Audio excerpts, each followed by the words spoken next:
Ponso, salamat, Salamat ha? naman, Ponso. Sige. Bye-bye. Salamat! Thank you! O ano, Enggoy? Binantayan mo bang mabuti ang lolo't lola? Opo, tita. Inabangan mo lang yata araw-araw, ipapasalubong namin sa'yo eh. Tingnan nyo naman sa kapakinggan nyo. Ang siya-siya nila, di ba? Tama na nga yan!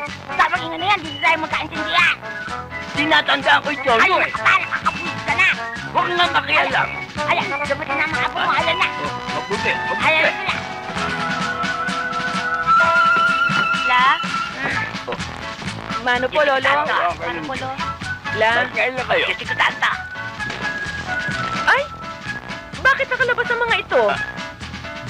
Alam mo, Iha, naipangako ko kay paring Basti na kung sakalit siya'y mamamatay, ang banda natin ang siyang mag-ahatid sa kanya sa huling hantungan. Namatay na ho ba? Namatay na ho? Mamamatay pa lang. Taas! Eh, Ano sinasabi? bakit ba nakikialam ka? Eh, Lo, pwede ba? Huwag niyo na kaming isali dyan.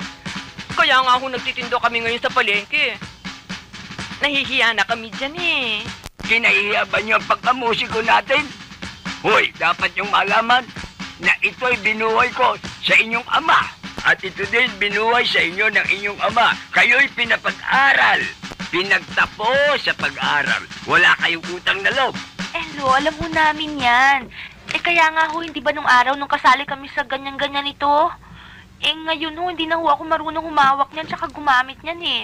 Tsaka Lo, isa pa. Talaga na ho ako ngayon eh. Oo nga naman. Ba't ba pinipilit mo yung mga batang magmusikera? Ba't ikaw na lang? O, ba't ka ba nakikialam? Ha, babae ka. Dapat malaman na akong padre de pamilya dito. Akong maestro. Naintindihan mo? Kaya, mamayang gabi, ensayo. May kakabay ka na! Ensayo tayo.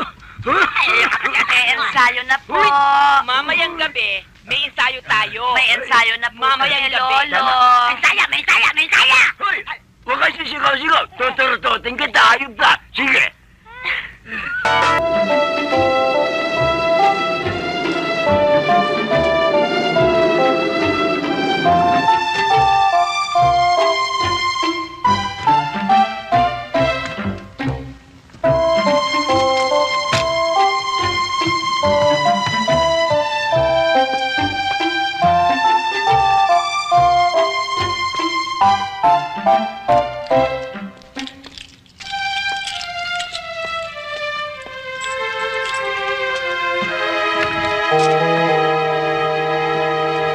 Chris, bakit may iniwan ang pinto bukas?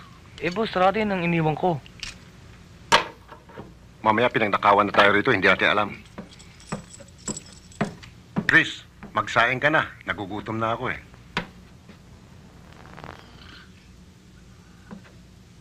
Karding! Insan! Oh. Ay, ko.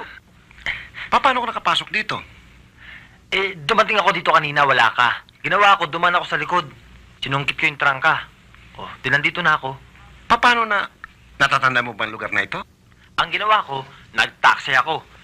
Ang sabi ko sa taxi driver, number 2, Mayelo Street, Project 5. Oh, Ikaw, siguro napagalitan ka naman sa inyo. hindi. May ginawa ka bang kasalanan? Wala akong ginagawa. Bakit dala mo lahat ng damit mo? Parang wala ka ng balak bumalik ka. Eh, Insan, dito na muna ako sa'yo. Medyo nagkakagulo sa bahay eh. Mami ko tsaka daddy ko lagi nag-aaway. Alam na ba ni Tio Manuel at Chuck Onsa na pumunta ka rito? Di ba kahit numalit pa ako, pag nagtatampo ko sa bahay, dito ako nagpupunta? Hindi maaari yan. Kinakailangan malaman nila ito.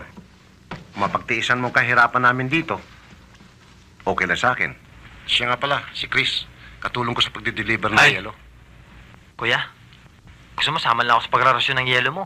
Ano? Oo! Kaya mo yun? Kaya natin yan. Kahit tagalagarin na lang yelo, kaya natin yan. Para magkamasin tayo ng konti dito, tapos tagapukpok ng yelo.